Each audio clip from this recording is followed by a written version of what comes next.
Welcome back to another cheeky toy review. This is another member of the Black Widow family that last year I wasn't in a rush to pick up, mostly because I was waiting to see the film. I wanted to see the movie and decide whether or not, I love David Harbour, but I wanted to see whether or not I enjoyed Red Guardian enough that I'd add his action figure to my MCU collection. The film obviously didn't come out last year at any point due to the pandemic, and as of this recording in February, we're still waiting for Black Widow to come out in any form. I will wait forever if it means that people aren't gathering in public spaces unnecessarily before it's time. But I was keeping an eye on this guy as an action figure, and the price was starting to hike up. He was disappearing from some stores. I had to just make the decision. Thanks specifically to the folks at propsandreplicas.co.uk. This isn't sponsored, but I just wanted to shout them out because they kept this guy up for sale in various places like Amazon for a reasonable price. I picked this dude up for £16.36. So we're already saving a bit of money. And since I've got Yelena Belova, the two Natashas, the white suit and the black suit, and Taskmaster, I thought, you know what, let's add Red Guardian to the collection. Now, what's interesting about this is, from what we've seen of the movie so far, Red Guardian is past his, at least visibly past his prime, seemingly past his prime. He's schlubby, scraggly beard, really long scraggly hair, and wearing a helmeted mask. In fact, he looks a little more like he does here on the side packaging illustration and on the back. Except, this one doesn't. Which leads me to think that the Red Guardian depicted here in the toy is from a flashback. Because he's not got the helmet. It would have been nice to have had a helmeted head as an option, since, you know, that's how he looks for the majority of the film, in any capacity. But he has got a full head of hair, like a big, neat quiff of hair. He's got a neat beard and a very trim physique. So I'm thinking this is an action figure based on a flashback. We'll have to wait and see, I suppose. Red Guardian comes with the left arm of the Crimson Dynamo armor, which is a very large version of the Crimson Dynamo, which is pretty cool. Because I have Black Widow and Yelena Belova from this wave already, I have the left leg and the torso. Currently don't have any plans to get the comic book Winter Soldier, Crossbones, or Spy Master. But if anyone wants to buy them for me so we can complete the Build-A-Figure and review it, please feel free to do so. Let me know. I'll put those figures in my Amazon wishlist link in the description. Red Guardian. Alexei Shostakov is a super soldier and spy who has lived a lifetime of triumph during the Cold War. So, much like the Red Guardian of the comics, there seems to be a bit of a Captain America analog / parallel going on here. Let's get him open and get a better look. Here he is. Look at him.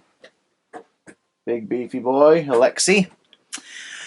Likeness to David Harbour is, well, that's definitely David Harbour, but it looks like a digitally de-aged David Harbour, which is probably accurate to this figure, which we won't really know for sure until the bloody film comes out. But it's a good sculpt. It's a little, in terms of the paint, it's a little, I don't know, it's a little more toy-y compared to other face scan figures that they've done. It's very flat colours, but the slight salt and peppering in the hair and the beard is a nice touch.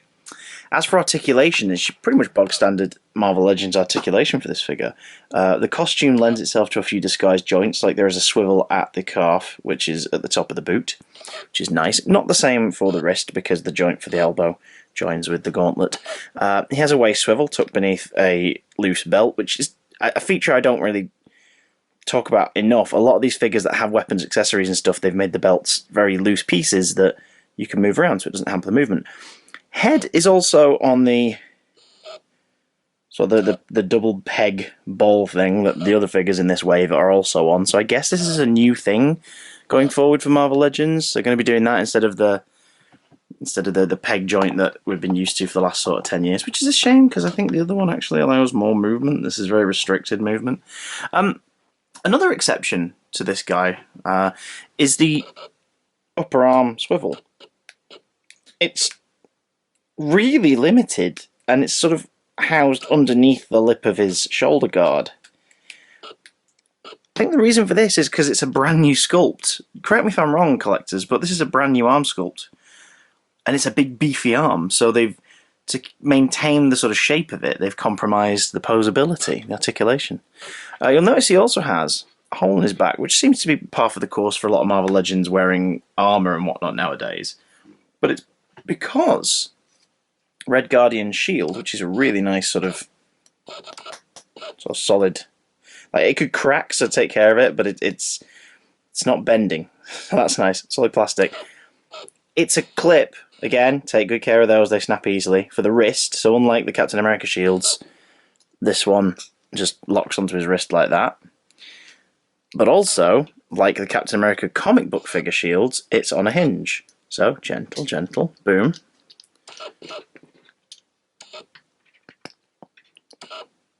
That's kind of brilliant, because none of the MCU figures really have done that yet. So he can now have the shield on his back. Brilliant. Good work, Marvel Legends. Separately, just want to highlight the Crimson Dynamo left arm. It's chunky. Chunky, chunky, chunky. And will now join my legion of Build-A-Figures, incomplete Build-A-Figure parts graveyard. So thanks for that, folks. Is there a place to trade them online? I don't know. Red Guardian. It's a pretty decent inclusion to the Black Widow line. I just wish we knew more. Do you like him? Do you think it's a pretty good looking figure? I can't wait to add it to my other Black Widow figures up on the shelf, alongside this here Natasha, even if he is anachronistic, because I still think it's a flashback. If you like him, let me know. If you've got him yourself, let me know. What poses do you recommend, considering the limited arm movements? As well as that, if you want to buy a toy from my wish list to get a shout out and of course have me review it on this channel, you can. The wish list is in the description, but you're under no obligation. Don't worry about it. He's telling us to buy toys. No. I buy my own as well, like this guy. And I'll review them here on this channel. So make sure to subscribe if you want some casual toy reviews from time to time, gameplay stuff, and a few other bits and pieces. Much love to you all. Stay safe. Das Vidania.